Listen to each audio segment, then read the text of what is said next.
Hello everyone, welcome back to our channel লিপি queen official. তো সবাই কেমন আছো? ফাইনালি প্রায় 3 বছর পরে আমরা ব্যাঙ্গালোর থেকে বাড়ি জানো তো, অনেক অপেক্ষার পর আজ এই দিনটা আমরা ভেবেছিলাম সবাই অনেক খুশিতে বাড়ি যাব, কিন্তু সেটা আর হয় কারণ বুঝতেই পারছো একটা জায়গায় প্রায় 3 বছর আবার সেই জায়গাটাকে সাথে সাথে ভুলে যাওয়া অনেকটা কষ্ট। আর প্রথমে তো আমার বোন ভিডিও বানাতেই চাইছিল না, আমারও বানাতে ইচ্ছা করছিল, বাট আমরা ব্যাঙ্গালোর থেকে বাড়িতে যাচ্ছি সেটা তোমাদের সাথে শেয়ার না করলে হয়, সেই জন্যই বানিয়েছি ভিডিওটা। হ্যাঁ, আরেকটা কথা, আমরা কিন্তু ট্রেনে উঠেছি 10 তারিখ মঙ্গলবার সকাল 11টা আর নেমেছি বুধবার বিকেল 4:50। আমাদের ভিডিওটা পোস্ট করতে অনেকটাই লেট হয়ে গিয়েছে কারণ বাড়ির সব কিছু পরিষ্কার করতে করতে আমরা টাইম পাইনি। তো তোমরা ভিডিওটা দেখতে থাকো।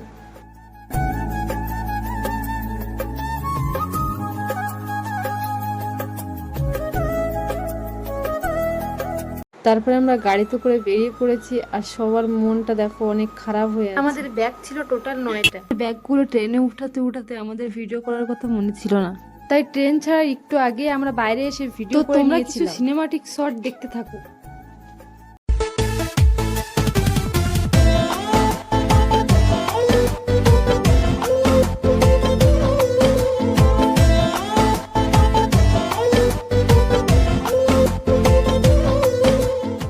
সকালে উঠে দেখছিলাম বোন উপরে ঘুমিয়েছিল আর নিচে মা ঘুমিয়েছিল। জানো তো, গাড়িটা যখন ওয়েস্ট বেঙ্গলে ঢুকেছিল তখন এত গরম পড়েছিল যে সহ্য করা যাচ্ছে না। এত গরমে আর কোনো ভিডিও ক্লিপ নেওয়া হয়। ব্যাঙ্গালোরের ওয়েদার অনেক সুন্দর ছিল। তারপর 4:50 ট্রেনটা আস্তে আস্তে হাওড়ায় পৌঁছে। এবার আমরা হাওড়া থেকে ট্যাক্সি নিয়ে শিয়ালদায় যাই আর যাওয়ার পথে এত জ্যাম ছিল যে 1 থেকে 1.5 ঘন্টা প্রায় লেট হয়ে গিয়েছিল। আর তোমাদের সাথে কথা বলতে বলতে আমরা এবার শিয়ালদা পৌঁছে ওখান থেকে একটা কুলি নিয়ে নিয়েছিলাম কারণ এত ব্যাগ নিয়ে আস্তে আস্তে আমাদের হাত ব্যথাও হয়ে গিয়েছিল, আবার মা আর বোনের শরীরটা একটু খারাপ হয়ে গিয়েছিল। আর শিয়ালদা টু ক্যানিং ট্রেন প্রচুর জ্যাম ছিল। দাদা এসেছিল ক্যানিং এ আমাদেরকে এগিয়ে গাড়ি নিয়ে।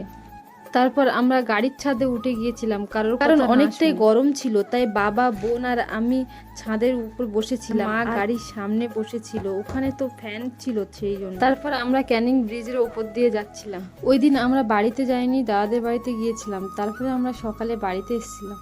ফাইনালি দেখতে পাচ্ছ আমরা বাড়ি চলে এসেছি আর বাড়ির অবস্থা অনেকটাই খারাপ আর জিনিসপত্রগুলো সব বাইরে বার করা হচ্ছে পরিষ্কার করার জন্য। ইঁদুর আর আরশোলায় ঘরটাকে পুরো নোংরা করে দিয়েছে। আর দেখতেই পারছো আমার ভাই আর বোনেরা মিলে সারা দিন আমাদের সাথে কাজ করেছে। সবাইকে থ্যাংক ইউ সো মাচ এত হেল্প করার জন্য। সন্ধ্যেবেলা আমার 2 বোন মিলে লাগেজ আর ব্যাগগুলো ওপেন করে মায়ের শাড়ি, আমাদের ড্রেস সব শোকেসে গুছিয়ে। আর হ্যাঁ, ওয়েদার চেঞ্জ হওয়ার জন্য ওই দিনের পরে থেকে আমার বোনের আজও পর্যন্ত জ্বর।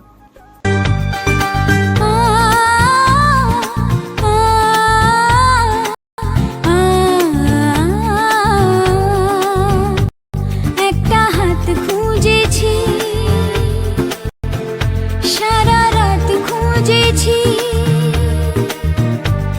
আমরা যতক্ষণ রুমটা গুছাতে থাকি তোমরা ততক্ষণ চ্যানেলটা সাবস্ক্রাইব করতে থাকো। Bye bye guys.